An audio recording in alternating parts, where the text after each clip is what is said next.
This is the Average Guy Network, and you have found Home Gadget Geeks, show number 631 with Christian Johnson, recorded on December 5th, 2024.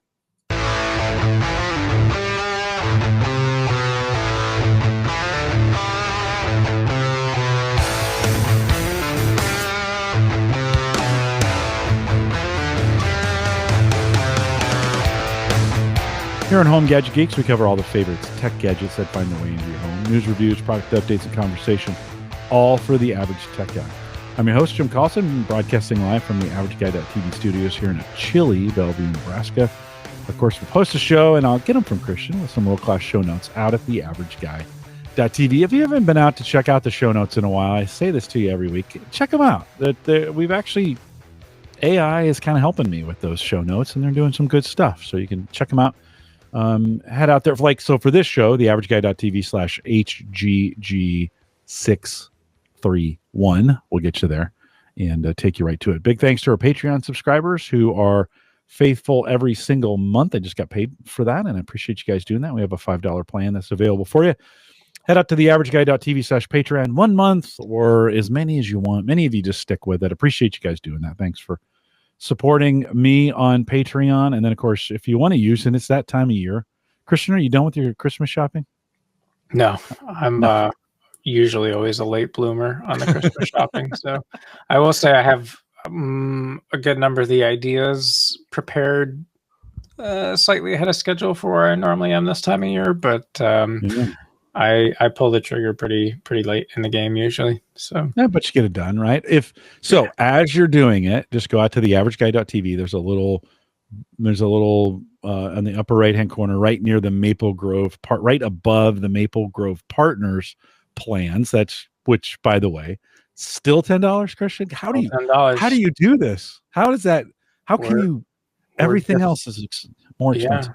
Yeah, I mean, inflation's going to follow you everywhere else, so you can have a nice reprieve by buying a plan at Maple Grove. We'll try not to. You can do that. Yep. Yeah, I appreciate that. Right above that is a statement in red. It says, "As an Amazon associate, I earn from qualifying purchases." If they click on that, it just takes you to Amazon. Nothing else you need to do. Good for the program. Good for the network. Good for the podcast. So you can do that as well, and easy to do before you go shopping, before you get it done. Tony is also, or John says, John Biggs says, usually end up wrapping gifts on Christmas Eve, which, I'm kind of there too. I'm done. I don't have to do much. Sarah does most of it, but it's all done, but I won't wrap them till Christmas Eve. You are right. Big thanks to Sammy, who joined us last week. Kind of become the tradition to be on the show on that Friday after Thanksgiving. If you haven't listened to that, you can go out and do it. And then we're celebrating anniversaries tonight, but maybe the first one I'm going to talk about, it was a year ago today. I had prostate surgery, and 70% of my prostate was removed, and all is well. So a year later, awesome. Things are good. Yeah. That's really great. I shouldn't say prostate was removed because they just removed 70% of it. So there's still 30% there doing its job. Things are working better than they ever have, which is pretty awesome. They're modern medicine's pretty great. Tony, thank you for your work that you do in medicine. It's pretty great. You were mentioning Gary's looking good too, right? I mean, he's Gary, who had been on the show way back in the day, provided guest hosting. He's doing all too. Modern medicine, good. It's a good thing. Mm-hmm. Good thing. Indeed. It's going to be interesting to see what modern medicine's doing in like 2050. We're going to be like, wow, that's cool. I saw that in a movie somewhere. It could be really interesting. Yeah. What's coming up? Well, speaking of interesting, we're celebrating 14 years. We're not going to spend a ton of time. We're not going to look back for too long, but I asked you before the show started, did you ever think 14 years ago we would be here today? No. On that first show, thinking about that, anything as you've been podcasting with me the whole time, anything you've learned about yourself or anything you'd pull from those 14 years of podcasting that just kind of stand out to you? Probably a few things. One is learning how to communicate to different audiences. I think podcasting teaches you that in a unique way because folks get attracted to different shows and different discussion. There's some things that work really well for some folks and some things that don't. And if you don't love what you're doing or talking about, it won't come through on the podcast. So show won't be for everyone. That's okay. Be really passionate about what you do talk about, and people who are also passionate about that or want to learn about that will naturally gravitate towards it. And the community aspect to me is still kind of really remarkable. I mean, 14 years ago, podcasts, I wouldn't say were common. It wasn't like Joe Rogan had taken the world by storm or anything. So like the concept of podcast saturation, I don't think was really out there. I know it was kind of a hot buzzy thing probably when we started. It wasn't like it was, the first podcast, but compared to where we are 14 years later, podcasting is extremely commonplace, extremely saturated. There's a lot of content to listen to. It's almost like how much, content there is to stream now. So there's something out there for everyone. So if you're going to, get on the internet and create original content, you may as well do it in things that you generally love talking about and doing. So I think that's important, especially when you think about, 631 episodes and counting. It's got to be stuff that you brings joy and you have fun talking about. Yeah. Well, for me, it's an opportunity to connect with you or whoever's on the show. Right? I've never seen this as the listeners. Don't take this the wrong way. I've never seen it about the listeners. It's always been about us getting together, having a conversation. Absolutely. And the benefit, as we recorded it and we push it out, and if folks want to listen in, they can. Couple hundred, but some weeks in the 200 and 300, some weeks in the 500 and 600s. That number just does not change that much, Christian, which is crazy. That they just every week just show people show up, and it's great community. I obviously, I've gone through a couple iterations of like, should I stop? And I keep coming back to, nah, why should I? This works out pretty well. And we're having a good time, and it morphs and changes. We go back to the early days of Cyber Frontiers, and we did that for a while, and then said, you know what, we got to just roll that into Home Gadget Geeks and be good with it.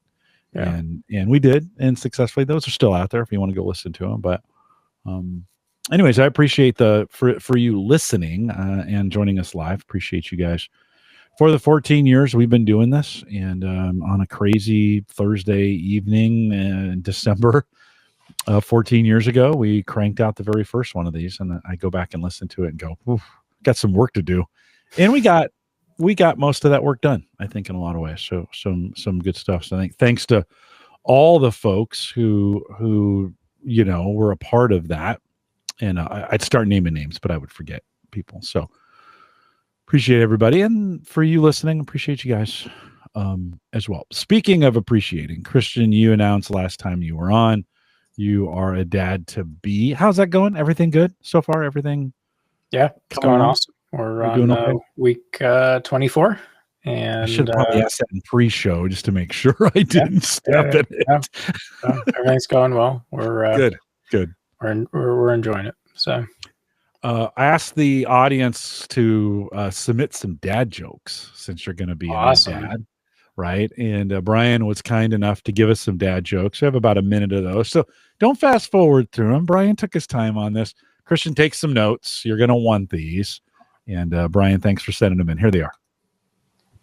Brian, and just wanted to call in and give some dad jokes for Christian. First, I've got some tech-based ones. Why did the computer go to the doctor? Because it had a virus. Why did the server go broke? Because it lost all its cache. Yep. Why was the computer cold? Because it left its windows open. Why did the computer show up late to work? It had a hard drive. How many programmers does it take to change a light bulb? None. That's a hardware problem. Yeah, that's pretty good. We got a few more here. We'll roll through. And now I have some tech-based dad jokes specifically for a dad-to-be. What do you call a baby computer? A microchip. Mm-hmm. How do tech-savvy dads know they're ready for fatherhood? They've installed all the updates. What did the computer say to the dad-to-be? Prepare for a major upgrade. How does a techie dad calm a crying baby? By resetting their sleep mode. Well, there you go. And why do techie dads love coffee? Baby needs a fully charged dad. Congratulations, Christian. Very awesome. Brian, thanks for sending those in. Appreciate that. And if you want to do some dad jokes after the fact, you can head over to theaverageguy.tv. There's a microphone in the bottom right hand corner, or you can just sit down and record them, send them to me, and we'll play those. But what do you think, Christian? Awesome. I really appreciate that, Brian. There's some pretty quality ones in there. I'm gonna have to add to my personal journal of jokes. So yes, yeah, those Dan said, those are some quality dad jokes. So you're coming up on it. I'm excited for you. It's a whole new thing. And you think, with the first one, I'll tell you this and you won't believe me, but with the first one, you think you got it all together, and you probably will, just to be honest with you. One is pretty manageable. It's the second one that really gets you, right? You're thinking, oh man, I'm the best parent in the world. Like, I have done everything right with this first kid. Well, you've squeezed them really hard. That's why they're all good kids and responsible, because all you've done is give them your attention. They've gotten everything from you. You've done everything right. That second one comes along and just crushes everything you think you know about parenting. So if you decide to stop at one, it's maybe not a bad idea. If you move on to two, may the force be with you, I guess is what I have to say. And three's right out. Like three, then you've created a middle child. And then you got to balance it back out with the fourth child, right? Oh yeah, no, it's well, I'm not going to give you advice on that one, but we're excited for you, and we'll keep up to date with you as all these things progress going forward. Glad everything's going well and everything's healthy so far. So that is good. You've got some challenges ahead, but all of them, it's super great to be a dad. It is just super. It's the best privilege in the world. So you're getting set up for something very, very cool. Okay, it's not very cool. And I had no idea this had hit, but you had thrown a link in there, link in the notes to talk about. So we're going to make a pretty drastic shift. The FBI in the last couple days has said, hey, Android users or hey, iPhone users, don't send text messages to Android people. There may be some. Okay, is it that bad? I mean, how do I know? Talk a little bit about what you know. Where are we at, and why is this happening, and is it real? Yeah, so I felt I had to talk about it because at first I thought, man, everyone must have seen this article and be talking about it. And then I was talking to some coworkers about it, and they were like, I haven't seen the article, or really, or they did that. And so both the FBI and CISA are jointly urging the American people to use secure messaging apps. So they're pushing for encryption's your friend. Go use something that has encryption in it. And the specific kind of text messaging that they're talking about here would be anything that's RCS/SMS, right? So if you're iPhone to iPhone, that's going over Apple's encrypted messaging network. So that's not what we're talking about here, because those are encrypted by default. But kind of your true SMS or things that are RCS or exchanging between that protocol, rather. So SMS or unencrypted RCS. Those are in the clear, and both the FBI and CISA have been tracking this hacking campaign called Salt Typhoon, which is what Microsoft labeled this hacking, and it's considered one of the largest compromises in U.S. history, which I feel like I get to say on this podcast once a year. Yeah, unfortunately. Oh, no. And, the things that the hackers got access to was, everything from call records, live phone calls, the metadata associated with your phone records.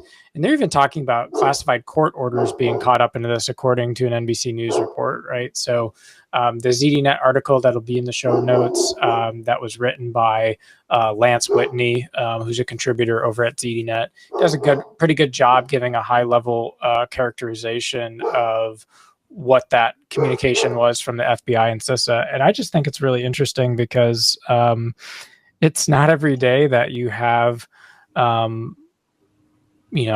a government agency kind of urging people to think about what they're doing with their cell phone in this kind of way. Like, a lot of focus on phone call and good hygiene and this and that, but text messaging apps, I've just never seen that come out as guidance of any kind, officially or unofficially. So that's cool. And CISA, believe it or not, linked at the bottom of that article, is giving this online guide called How to Communicate Securely on Your Mobile Device. So, pretty wild. The first recommendation: to prevent threat actors from accessing your communications, you should, 1, use a properly vetted secure messaging app with end-to-end encryption and voice over internet protocol functionality for text messages and voice calls, and to place sensitive information in an encrypted file attachment when you send emails. That's pretty interesting. And so the push in the article has kind of 3 pillars: the end-to-end encryption, the voice over IP, and the multi-factor authentication is kind of those 3 pillars for secure communications. And obviously some of that is related to your mobile device and texting.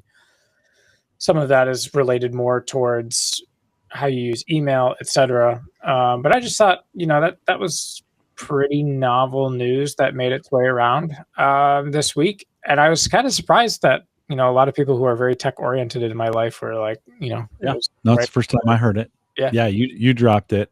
Dan has asked, okay, so if I'm getting 2FA notifications through text, are those in the clear?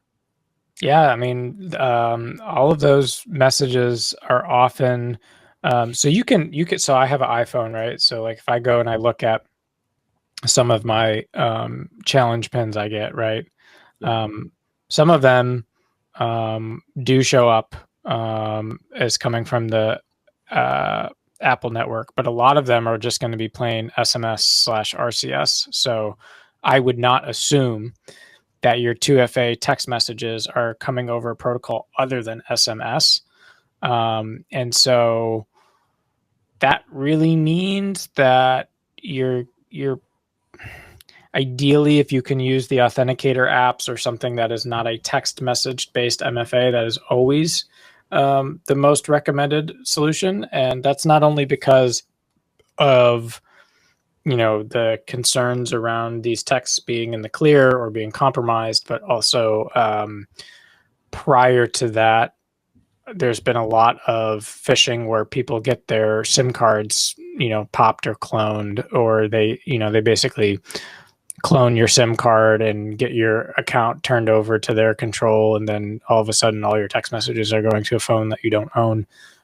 So that's a worse form of it. And they can't do that if it's an authenticator app or some type of textile thing. So yeah, the texted codes, I would say, are the least secure type of 2FA that is out there. And so one of the features I changed to in the last couple of years with my adoption of Bitwarden for my password vault is that has a built-in 2FA generator and manager. So I can associate my MFA codes with particular logins. So I don't need to have a hardware-based token, but I don't need to rely on something that's SMS, and I don't need to carry an app around. And it can also autofill those codes when it generates, right? So if I do a web fill, it auto web fills the code. I don't even have to type it in. So I'll fill my username, password, and my MFA code. And with Bitwarden, I have it on my iPhone, I have it on my browser, I have it on my iPad. So it makes it super painless to do MFA securely. And a lot of websites now are supporting that type of MFA. I also have the Duo mobile app, which is it's a free app. You can go download, you can go use it. And then if you're really nerdy, Google has these kits. I haven't looked at it in a while, but they have the Google Advanced Protection Program, and with that will come these hardware-based keys. And they actually give you 2 versions of it. I don't remember where my other one is hiding, but one is like a Bluetooth near-field device, and I don't really like it. And the other one is a hardware key.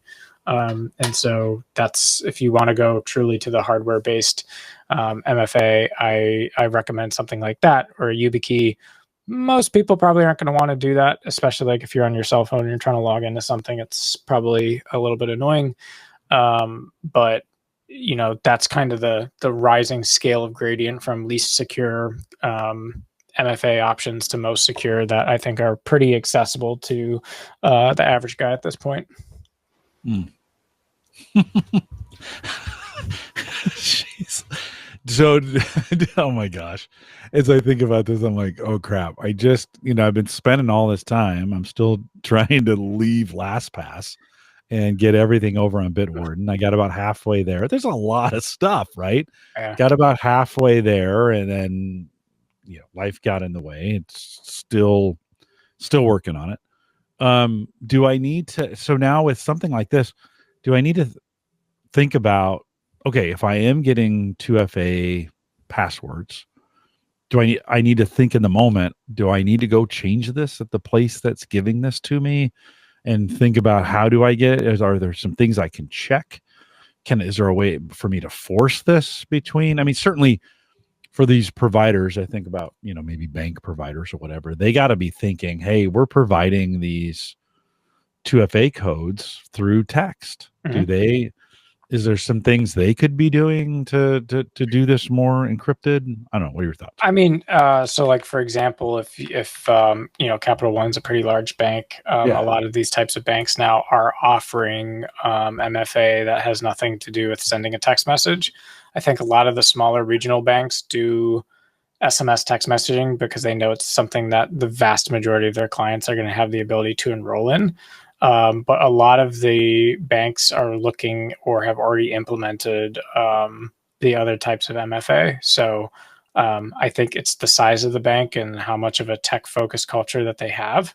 But most of your bigger banks have already kind of implemented that. Now, of course, they still give you the option of doing it the less secure way. And there's not a lot of consumer advocacy. So it's not like the bank is going to explain to you why that's a less secure form of MFA. Maybe they should. Maybe they should say, hey, you're enrolled in this as your form of 2FA, but, here are some other options we recommend you explore. Maybe that would be a good thing to do, especially given that it's a bank account. But I don't see that very often. Usually you have to kind of dig and look for it in some instances. In that article, again, we'll post the ZDNet article in the show notes, but it says, of course, you can turn to third-party messaging software such as WhatsApp, Signal, Telegram. Does Discord fall into that? Are they encrypted? Do you know? Discord, I wouldn't consider to be an end-to-end encryption platform. Okay. So it's a super popular one. I use it all the time. It's a great community platform. Yeah. But we have a family chat that way. Yeah, but they don't. So they have a newer feature that came out this year. It was actually in end of Q3, where they came out with a feature for the audio and video in Discord to become end-to-end encrypted, but the text, both in a group channel and a private message, is not encrypted. Okay.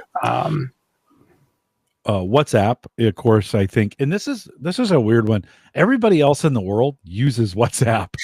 Yeah. Nobody uses it in the US. It's the most, it's crazy how it's just there's been very little adoption of it. And in outside of the US, they use it for everything. They're like, hey, what's your WhatsApp? And I'm like, I don't have a WhatsApp. And how they look at me like, how is that even possible? I think some of it is also the phone too, because I think with WhatsApp, it's easier to make calls with numbers that are recognized by your contacts. And I don't know WhatsApp user, so I'm completely uneducated, take nothing for granted with me in WhatsApp. But, Signal is consistently rated pretty much the de facto most secure option. It's what PC Magazine rates as its best choice. Obviously, WhatsApp is up there as well. And then you kind of have this next tier with Telegram and Session and some of these other pieces. But I mean, Signal has a lot of easy integration with your contacts. It's still end-to-end secure. It supports things like disappearing messages. It makes it super easy to already know who the other Signal users are based on who's in your contacts. So it's not like you have to figure out who's there and what's going on. And so from a privacy perspective, I think it's definitely the way to go. Prior to being a Signal user, before it really became a popular thing, a platform we used to use in college was called Keybase, which is still out there. It's at keybase.io. Oh yeah, yeah. And they are maybe arguably one of the earlier end-to-end encryption clients, and I don't hear them get talked about as much these days. So I don't know what their deal is and how big their user base is. But yeah, we were Keybase users for quite some time, and simple client, it got the job done. So Ken and I were doing Chia, mining, hard drive mining, crypto stuff, and their community was Keybase oriented, and it drove people crazy. And they were like, nope, this is a secure platform. This is where we're going to stay. We're not gonna. And eventually they gave in, and they're on Discord now. And they kind of, I'm sure they have a WhatsApp there. Kevin Schoonover says, hey buddy, my family uses WhatsApp for video calls. And get Kevin on here to explain it to us, because listen, it's the weirdest thing. It's no different in a lot of ways than Facebook, right? Yeah, from an app standpoint. It's crazy to me how there's been so little adoption of it in the United States. You talk to people and again, with all the international work that I do, they'll be like, I'll say, hey, can you send me a message? And they're like, well, what's your WhatsApp? I'm like, I don't have a WhatsApp. Nobody uses it here, in the US. So it is one of those. It is, and even Facebook Messenger has made an attempt to. You have to sign up for some things and do some things, but Messenger has made an attempt at end-to-end encryption. I don't know if it may be encrypted. I don't know how well it works from a user standpoint. I get all kinds of. Sometimes I get double messages and. It's a weird thing. I don't, maybe I'm doing it wrong. From time to time, I have to put my PIN back in to make sure it's encrypted, kind of thing. It's not, I don't know how robust it is. So Christian, okay. So do I need to, I probably need to start keeping track of, because I was early on those 2FAs where I was getting, security codes to the browser. To my text messaging. Should probably go through my text messaging history and start identifying those. Okay, here's the ones that are doing it. Go log back in at wherever that's at, and choose a new option. That's probably the smart thing to do, right? Yeah, I think so. And with most of them, you can force like unenroll and re-enroll and or change the MFA, and that'll invalidate whatever the previous MFA was that you were on. So that's also an easy way to kind of get to something is right. Why do you do this to me?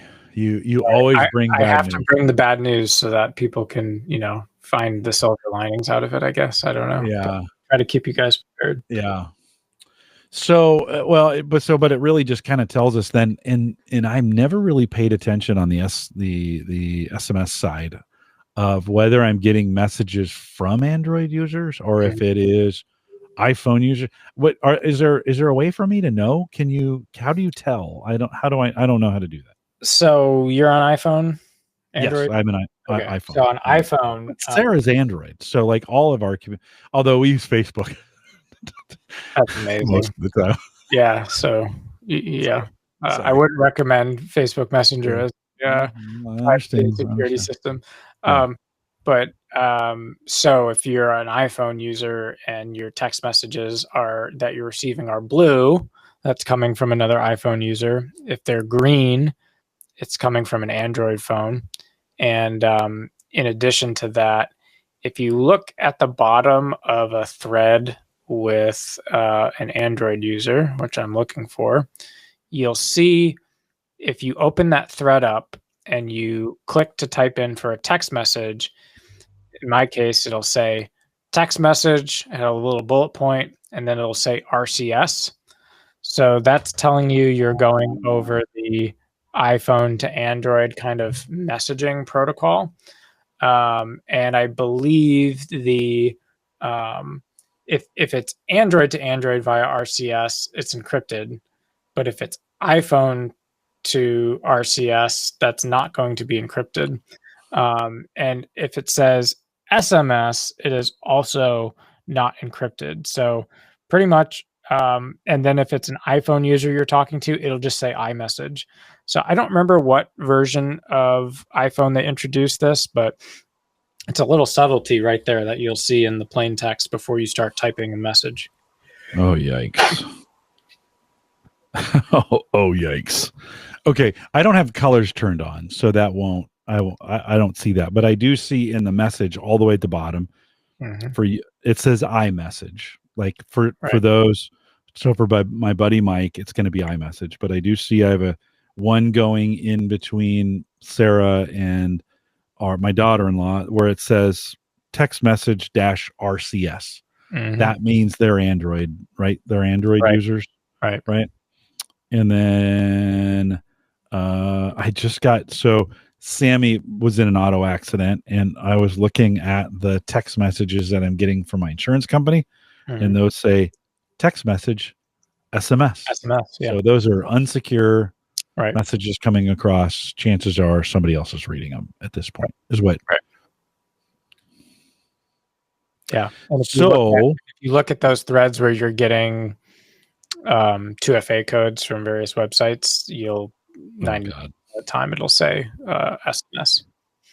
I think, let me see if I can find one. I may have to end this podcast right now. Rethink his life. Yep. And like, oh my God, is this? Well, the good news is it looks like Apple notifications that are coming. I bought, I'm on a new M4, so all those things. I would assume anything I'm getting notifications I'm getting from Apple are going to go through iMessage, right? Can I assume that? Any messages. I just bought a new Mac Mini M4. I get notification messages from Apple from their store on things being shipped and some of those kinds of things. I'm assuming those are probably iMessage, right? Yeah. Okay. Oh, okay. Here's one. Okay. So the Google, my Google authentication, the message is being sent from Google that's sending me the G and then the numbers, text message, SMS, right? Yikes, dude. This is fairly new, right? This is in the last 2 weeks, right? We've been talking. Yes. Yeah. Actually, I think it was earlier this week, unless I also was late to the game here. There's another good question that was asked around if you have a group messaging thread going that is a mix between Android and iPhone, is what's the deal? And it drops down to the lowest denominator. So in this case, if it's a mix of Android and iPhone, it'll just start sending it as SMS. And so those will be considered unprotected communications. Yeah, actually, here's one from Apple that is text message SMS coming from Apple. Oh, fun! And I'm pushing over their own iMessage. No. Awesome! That is super awesome, Jim. That's great. Your Apple account code. That's it leads with that is right. Fantastic. I was trying to see. Definitely. Yeah, this one is Home Depot. And it's definitely it's my Home Depot account. I don't store credit cards. One of the things I've never done is store credit cards on e-commerce sites. I just don't do it. But yikes. Yeah. God, Christian. This is bad. The whole anniversary show on this one topic. No, it's good. That's really good. I mean, every time you're on here, you give me a quarter's worth of work to do. How does this happen? Like all things, I think. I mean, we build protocols and do things quickly, and we do it to get capability into people, and then we think about security later. I do genuinely believe in my heart that we're not as bad at it as we've historically been as a society, but SMS as a protocol has been around a long time. So when you think about even, I don't think iPhone in its first version launched with, I don't remember what version the iCloud and the iMessage network came out. I don't think the first iPhone had its own protocol. Let's see.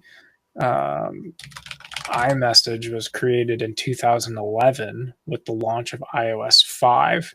So even Apple, which is a pretty forward-leading company,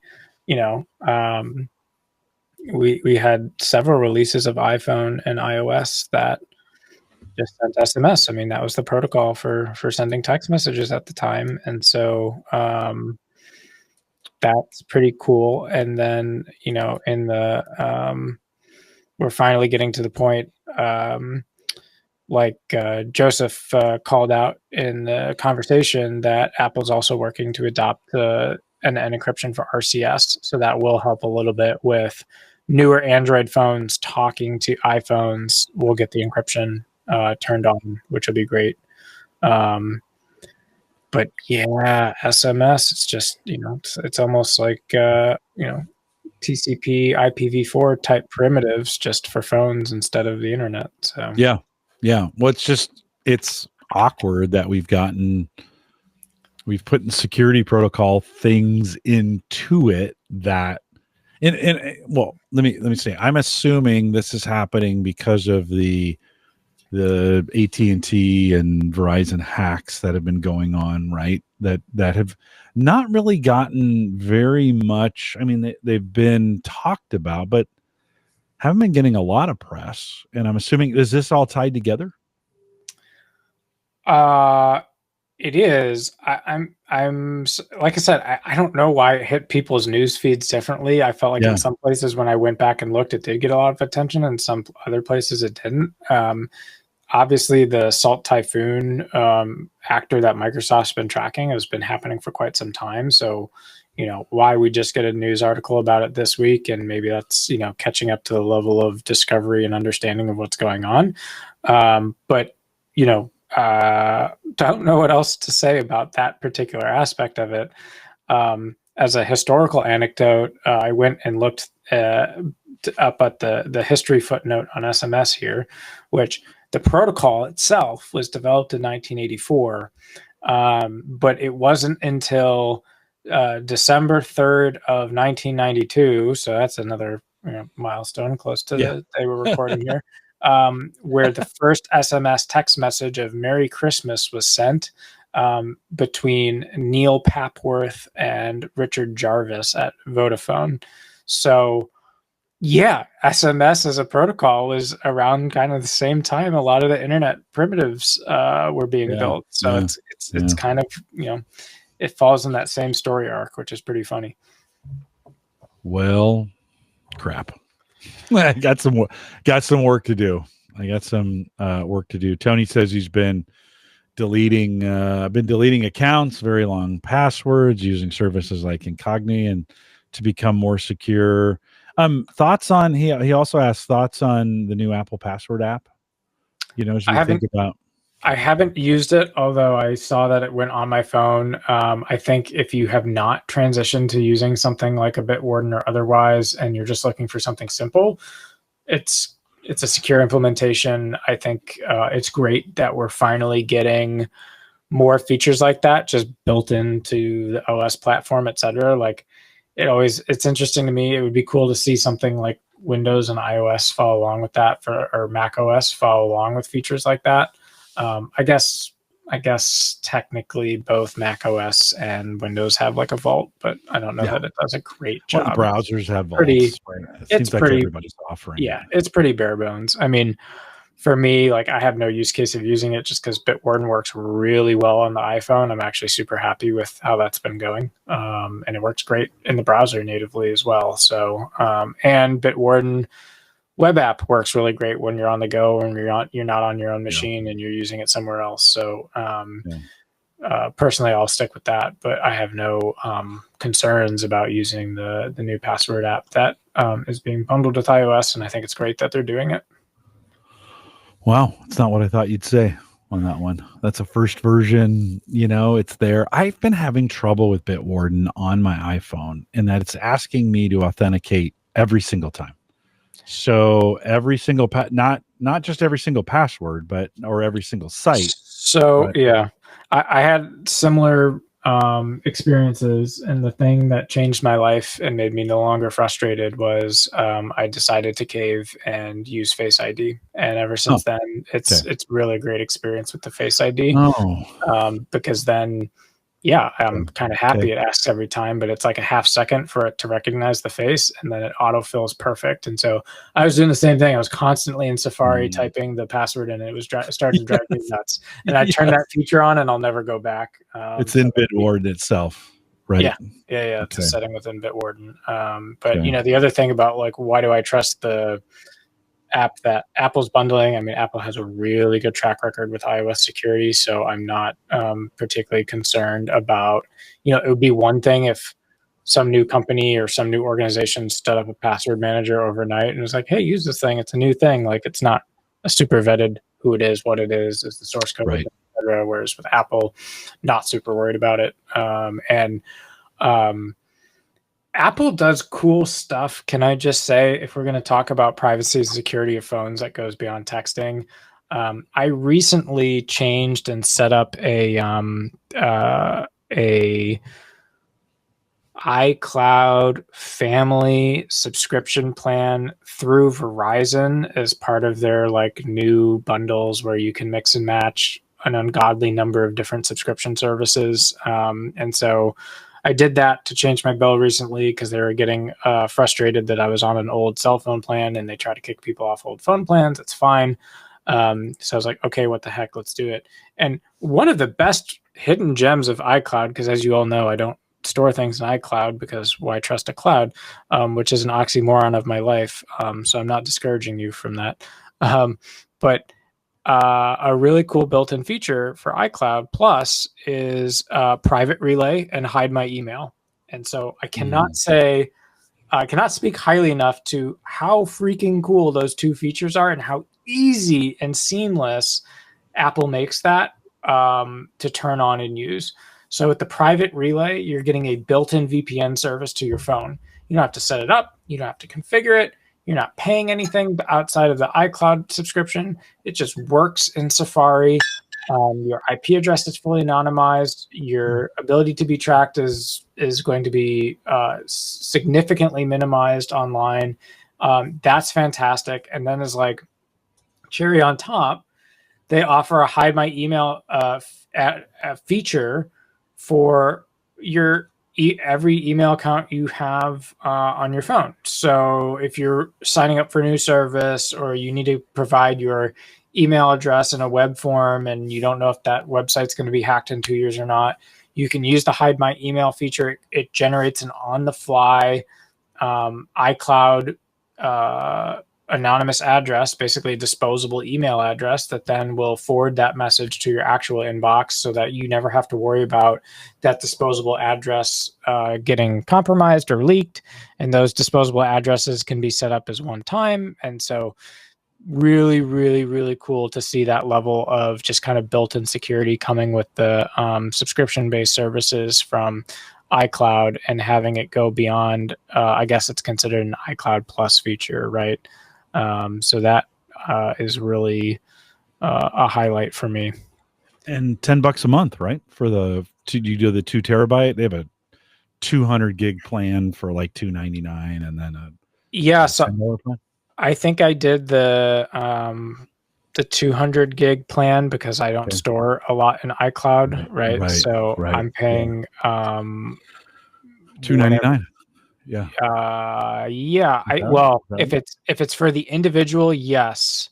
Oh, yeah. But I have all of the phones on our cell phone plan with Verizon get the subscription for one flat price. I think it's like I think it's $16 a month for the family. It's either 10 or 16. I got to go look. But it's a good deal to get it through Verizon instead of getting it direct through Apple if you don't need the storage. If you do need the storage, then your mileage may vary. I think like it looks like I can upgrade the iCloud Plus in addition to the Apple One plan. So, okay, that's what it is. So I get the Apple One plan, which includes the iCloud Plus subscription. Apple One also includes the Apple Music, Apple TV Plus, and Apple Arcade. So that is $16 a month, and that gives the whole family up to 6 seats, I think. For $16 a month, 6 seats, you get that storage, you get all of the different Apple subscription services, and you get the iCloud Plus. So that is a deal.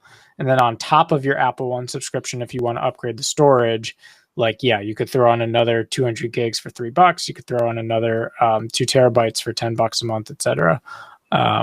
But again, just the fact that in iCloud Plus, I mean, think about it. Like, how many times have we talked about different VPN service providers you can go buy, and they're going to charge you at least $3 a month for that VPN. Yeah, and if you just go get iCloud Plus as an individual user for $3 a month, you're getting all these built-in security features that I don't think people think about when they think about iCloud and Apple subscription. They just think about, oh, I need to store and back up my phone. Yeah. So. Yeah, and I have the iCloud storage. I'm going to have to look at that. I just upped my VPN. I use Bitdefender. I use that for both. I have a Bitdefender box that I use for the house, which has worked really, really great. And then I get unlimited Bitdefender clients for Windows or Mac if I want to use. So it's unlimited in the space. And then they have a VPN, a premium VPN service now. And that's like, I think I paid $30, $40. That's the $3 a month, right? That you're talking about to do. I always wait. They try to auto renew it. I turn off the auto renewal because it's $79, I think, full price. Right. And then they come back, hey, we'll give it to you for $40, or whatever. Okay, I'll take that. That's kind of been my trick to get the right pricing. But yeah, this would be a way to kind of consolidate that down. I may have to take a look at that with all the subscription things we have now. It would be nice to consolidate some of those down.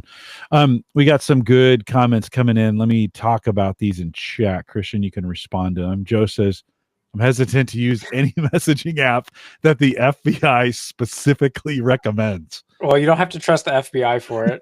You can go to any like Electronic Frontier Foundation or other firm that's equivalent to that, and they'll give you similar recommendations around Signal and other apps. So hopefully that.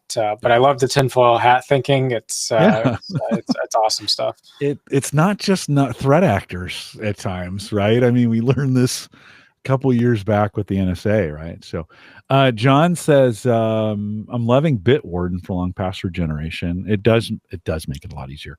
I keep my 2FA separate and use Google Authenticator for that. Any thoughts of, and actually I've got some in Google, I have some in LastPass still. I'm still using the LastPass Authenticator for some of them. And then I have some in the Microsoft side. Is there any value in, you always talk about reducing the footprint. Is there any value in moving the stuff around or keeping it in different places so you don't have it all in one place?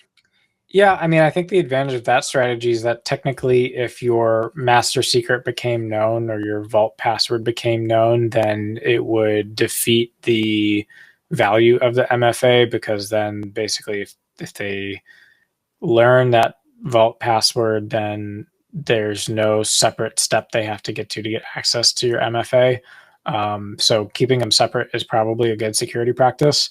I'm comfortable accepting the risk that I don't write down my master password anywhere, and it's a very long, sequence. So it's not going to be something that Bobby Rainbow Table shows up and is successfully able to use. So I am comfortable with that risk, but I don't think it is a bad choice to want to separate those two out. Yeah, 2 or 3. You can put them. The hard part is of that, and because I have them on 3 different, using 3 different. The Microsoft Authenticator is nice for work, right? Because it ties in with all the Office stuff that we're doing, and it's really easy to do. The Google one works well with the Google accounts and some of those other things. Not the Bitwarden. What would be I guess I'm still using a LastPass Authenticator. Yeah. It's just another place, right, from that. Yeah. So I don't know. It's the hard part is sometimes thinking, okay, where's it at? That's the hard part, right? Is knowing, okay, where did I store that thing now? And you got to go into all 3. Dan says out in chat, he says, hide my email is nice, but I've used Simple Login for a long time, and it's owned by Proton now, who is my primary email provider, so I tend to default to them. Tell me, what does hide my email do? Christian, explain that to me real quick.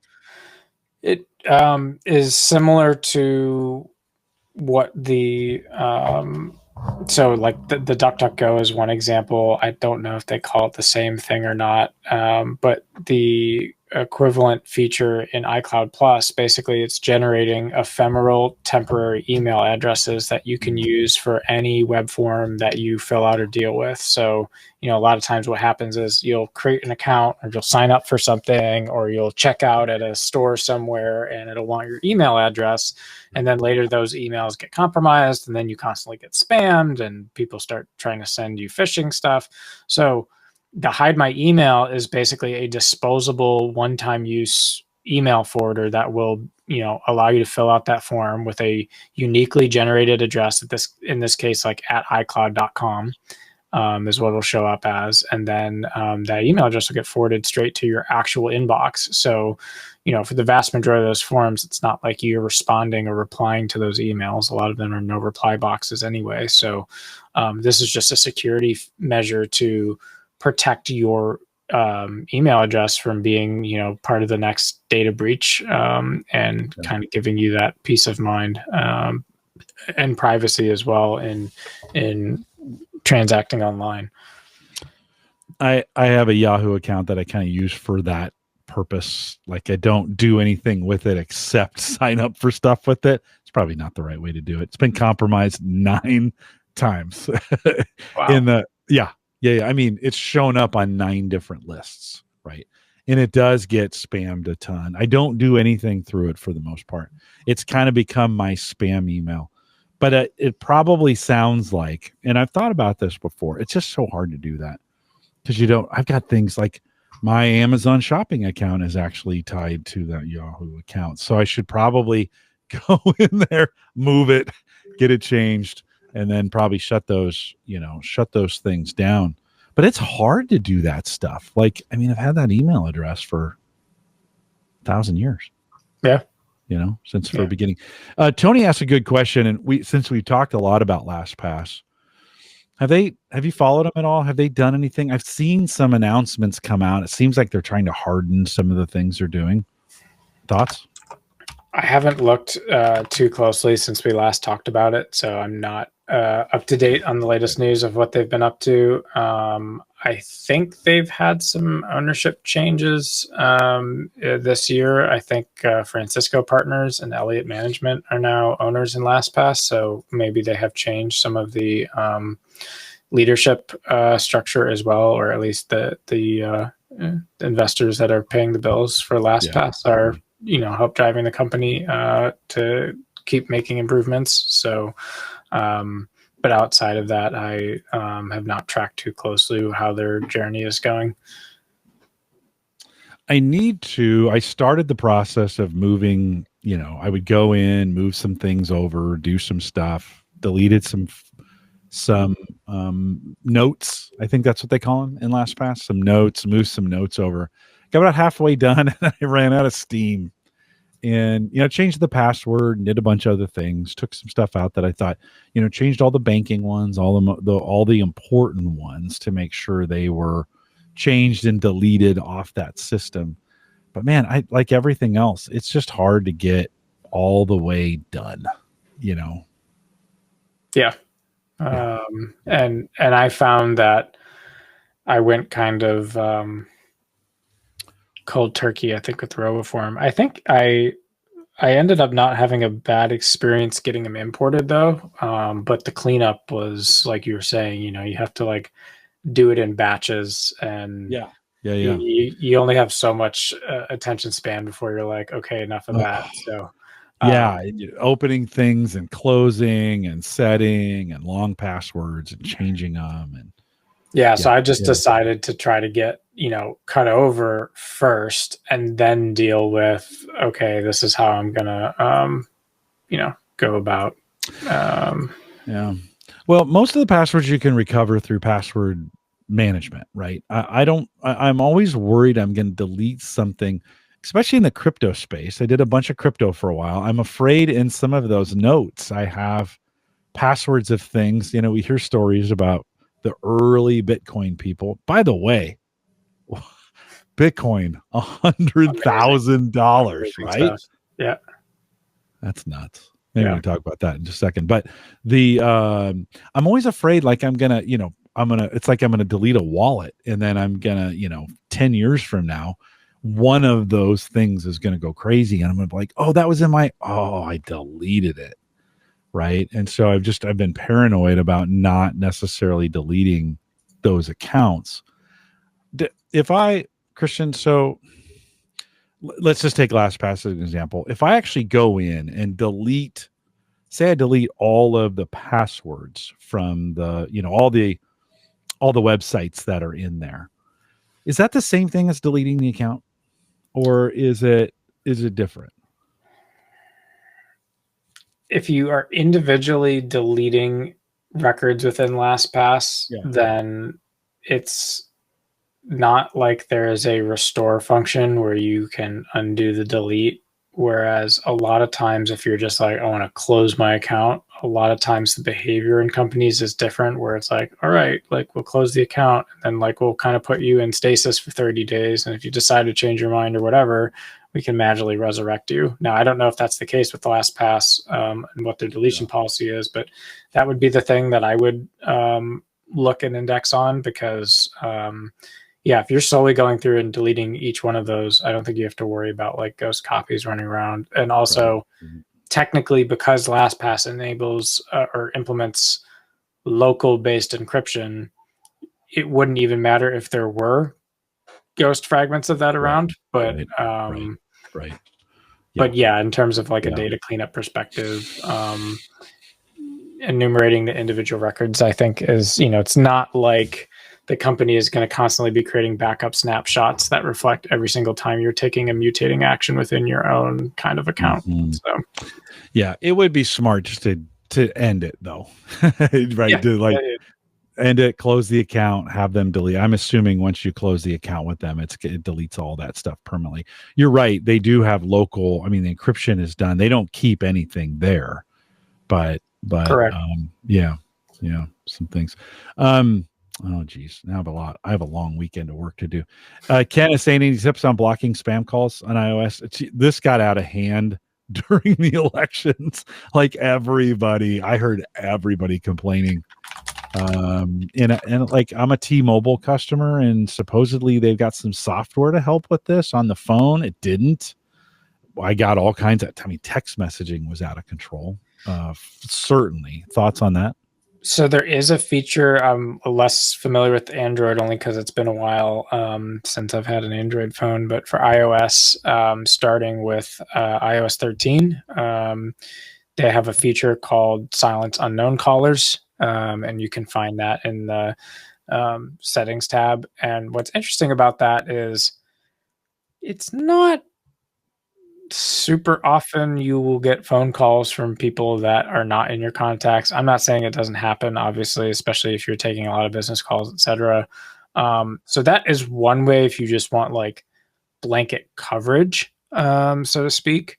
And then there are a lot of different apps on the App Store that help with filtering and screening calls.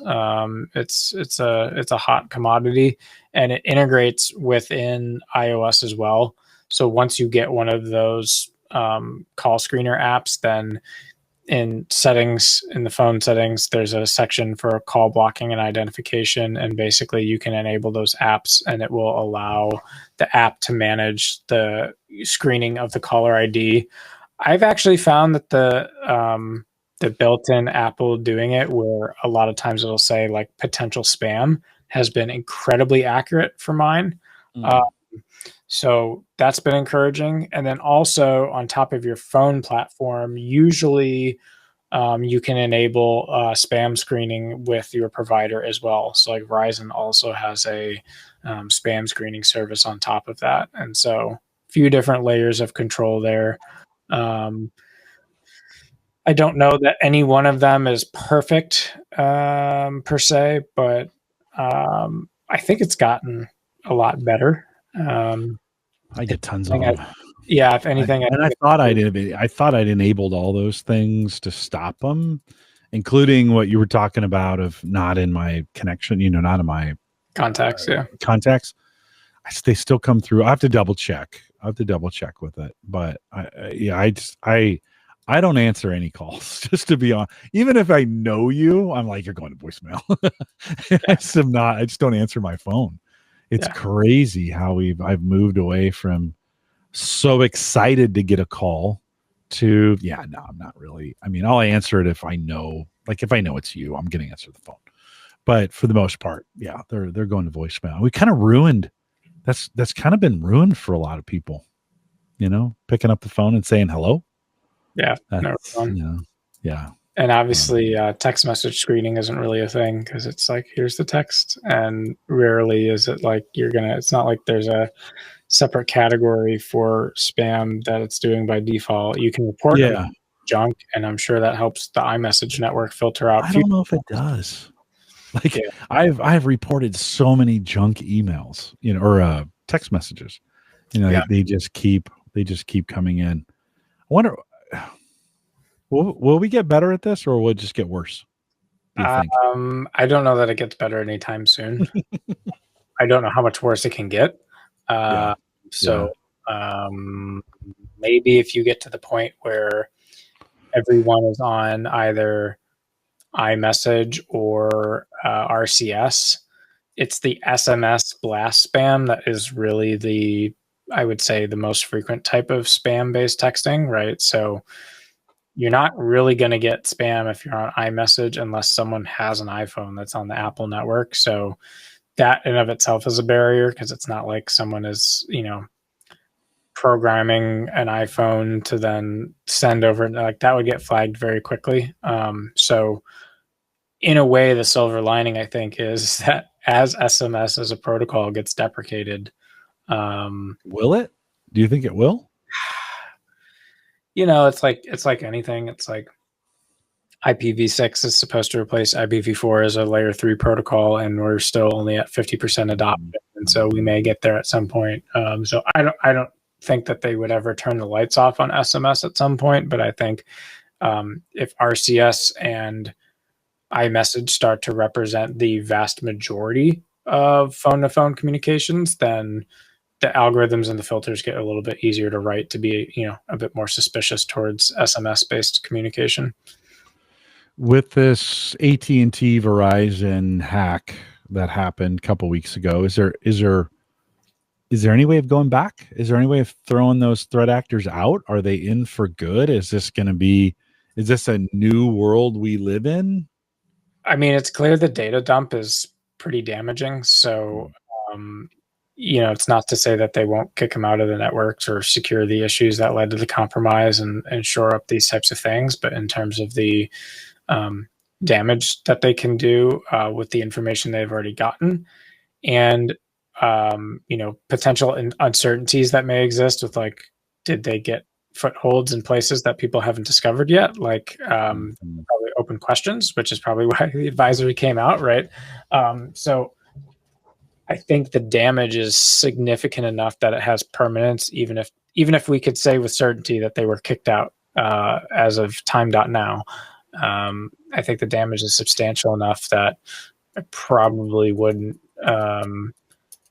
have any assumption that my metadata or actual data over my cell phone provider is secure.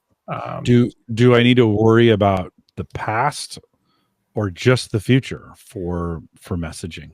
In other words, stuff that was done 2 or 3 months ago. Do you think that's as compromised? I think that is. I would assume that anything in the past is compromised, and then I would operate from, okay, is there anything that I've sent or I've done or exchanged that is still relevant, right? So, for example, if you're getting 2FA codes that expire in 15 minutes, okay, who cares if those are out? But if you, I don't know, texted a password to someone, don't ask me why you do that, but let's just say you did. that credential is going to be out there. So, maybe, I don't know, your daughter asked for the password to the credit card website while she was away at college. Well, yeah, okay. So, and, out of convenience, hey, can you help me reset the password? And, texting was the easiest way to do it. So those would be the types of things I would be thinking about. Yeah.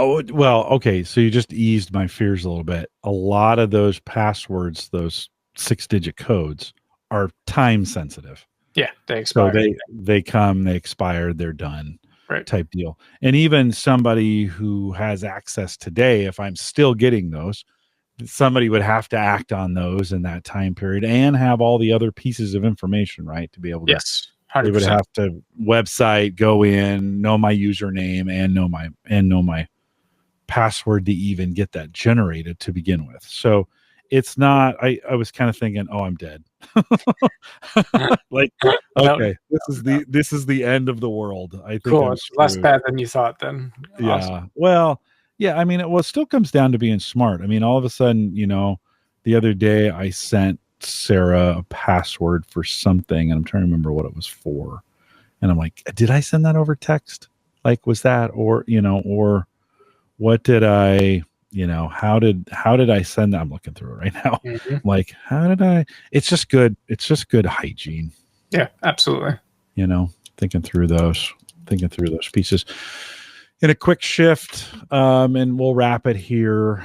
Christian, as you look ahead to 2025, this is the time of year everybody's setting goals and some of those kinds of things.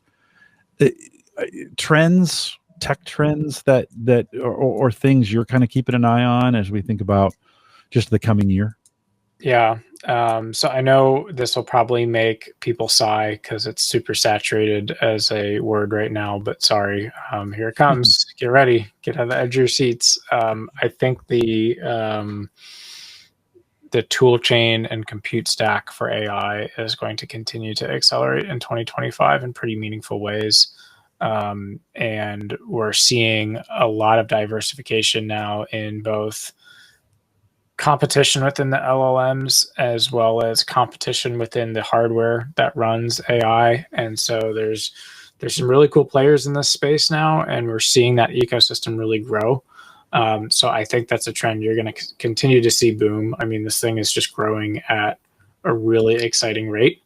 So I'm excited to see where that goes. And I think, I'm not saying much about, how much it is or isn't a hype curve, but I think most reasonable interpretations would say that what we're doing right now with LLMs is the closest we've gotten to meaningful definitions of toward general purpose artificial intelligence that we've had since we've kind of started on this whole what started as big data and then turned into machine learning and then turned into data science on top of machine learning and then turned into the kind of IBM Watson story, which then kind of turned into we need more compute and we need more data. And now we have all of that. And then it was, we need the hardware to really crunch it all at scale. And then, now we're getting all of that kind of synergy. This is just going to continue to explode. So again, if you watch financial markets closely and you see just how much enthusiasm there has been in the NASDAQ this year around semiconductors and AI stocks, that's been really fascinating to watch, especially for companies that a couple of years ago probably weren't on as many people's radar, right? So like Palantir recently joined the S&P 500, and people see that as an AI play. And I don't think people would have been talking about something like Palantir as an AI play, certainly from an investment standpoint, prior to this year. And I think those types of trends are going to continue. You're going to see a lot of the other vendors really start to come to life in this space as we get to some notion of enterprise LLM maturity. And so you're going to see more competition there as well. So both on the software and on the hardware side. The other trend that seems to be really interesting is that you got to kind of follow the breadcrumbs. So it's like, okay, if AI is the thing booming right now, what are the next sectors that benefit from the AI boom? And there's two areas that I would suggest people focus on. Again, this is not financial advice by any means, but you could use it to think about financial ideas as well.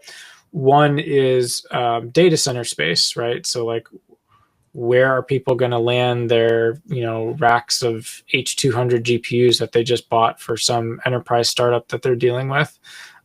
So data center space and density for running these workloads is going to continue to be a driver. But then where's the power going to come from for all this, right? AI is power hungry, super, super power hungry. And so I think you're starting to see a lot of discussion and shift towards looking into nuclear a lot more seriously for data center projects. And so I would start to look to having maybe another evolution and iteration on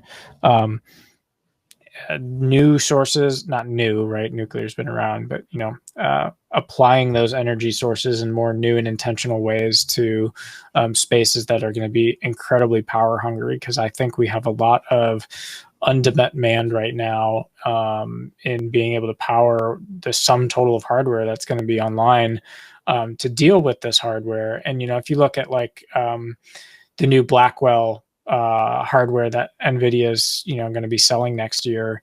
Of course, one of investors' concerns around that was the heat and the thermal aspects of Blackwell, right? So, even though they're addressing and working on those things, they're power hungry.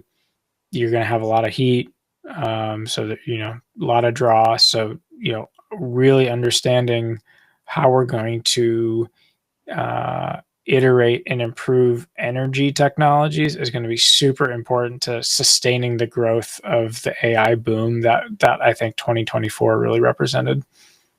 Do you think at some point we outstrip the ability, to actually power what's needed for some? I mean, it grows faster than our ability to provide that power in a cost-effective and responsible way.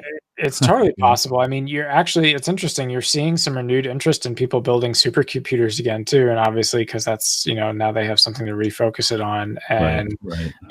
We've always talked from like a retail / average guy perspective, how, you can build these state-of-the-art retail machines and then be like, wow, I got this great, AMD Ryzen with 16 cores and they all go 5 gigahertz. And I got this DDR5 memory and it's blazing fast. And I got this PCIe 5 NVMe and I got, the latest NVIDIA card in, and then you're like, oh crap, what do I do with this thing? Like, I don't have software that can, take advantage of all of this hardware. So from a retail perspective, we were always like, when is the software going to catch up to what the hardware can do for it now?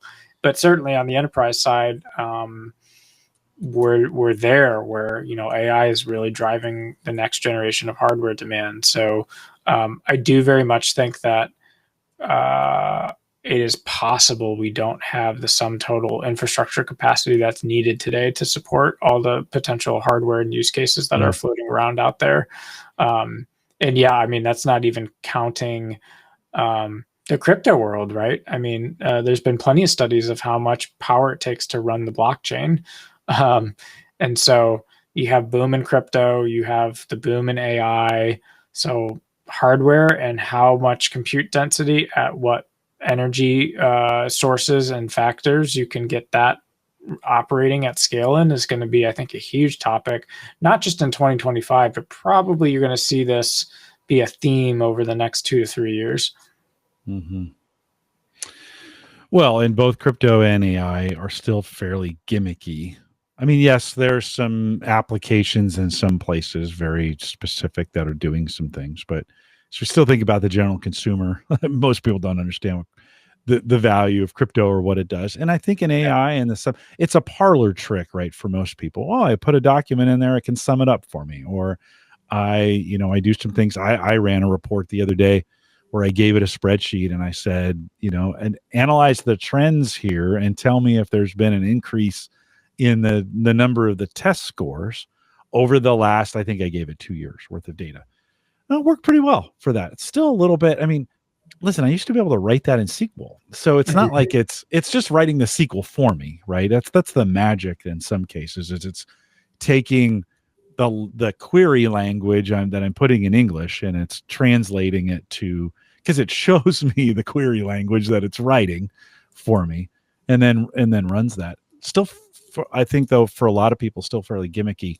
What happens when it does go mainstream? Like, what happens if Bitcoin actually takes a foothold in the economy and becomes something real? Yeah, I mean, we're about to find out at a theater near us in a couple weeks here. If you follow Bitcoin, the big milestone as of recording this week was the break of the 100,000 price level. We got up to around 104,000, I think, before we pulled back. So, I mean, I don't think you would see the magical 100K stratosphere be breached had the incoming administration not have a big focus around wanting to make crypto a part of their policy agenda. And really, I mean, you remember maybe 3 years ago, I think I did it. I don't remember if it was a Cyber Frontiers or Home Gadget Geeks, but I talked about what was going on with the Federal Reserve and the Treasury wanting to create a government-backed digital currency and CBDCs, and kind of what some of the pros and cons were. And quite frankly, all that's out the window now as of this policy. So that is, going to experience a painful death if it hasn't already. And it's clear that Bitcoin and altcoins are going to really have a mainstream policy hold for the first time. So I think we're about to find out, do we have kind of all of the compute infrastructure we need to run that at scale? And I think we do, to be fair, on the crypto side. I think the mining stuff is going to settle down and continue to become less profitable. So I think we're okay on the crypto side. I'm less certain that we can reason about whether or not we have the sum total of capacity on the AI side. I think we're just way too early to know the answer to that question. But certainly going to be a challenge that people are going to be working on. So, well, both a dollars and cents a problem, in the sense that, listen, if crypto didn't make financial sense, it would have gone away a long time ago, right? From an economy standpoint, right? But it does. It's working for whatever reason, even though it doesn't have anything. It's not really still doing anything for the most part. It has this perceived value, but this future value, and whatever it is, and eventually, the many will become the few, and we'll consolidate down to a few. The AI piece is the really scary one, because that's got some, not scary not in a bad way, although maybe in a bad way, but when the real practical applications really go mainstream on that, and we really find ways to make it very valuable from a efficiencies standpoint, that's when it starts going. I mean, I think we're kind of on the edge of that becoming a reality in a lot of ways. There's some really good, interesting things being done with it that takes away one of the things I've been hearing in the space about that, and I forget who this was, but they, this dream that, we need to create. Oh, it was one of the, not Elon, but the other guy on this efficiencies committee. I think it was Vivek. Yeah, I think it was him. Could be somebody else, who said, we need to free ourselves up from the manual things so we can do those things that we're made to do. That model doesn't work. People need to work. Like, if something was going to take my job, who's going to give me? Where's the money going to come from for me to do the things that I really desire to do? We still are going to need to find ways for humans. I think we thought in the 50s we'd all be sitting around, eating grapes. Well, where do those grapes come from, friends? And how do we decide who gets what in that? Right? This idea of a utopia where we just get to sit around and work on interesting projects. That's not an economy that actually works. You don't. Anyways, it's just such a crazy, that's such a crazy thought. It's like, no, we still need to be productive. People still need to be paid to do things. That's the way economies work.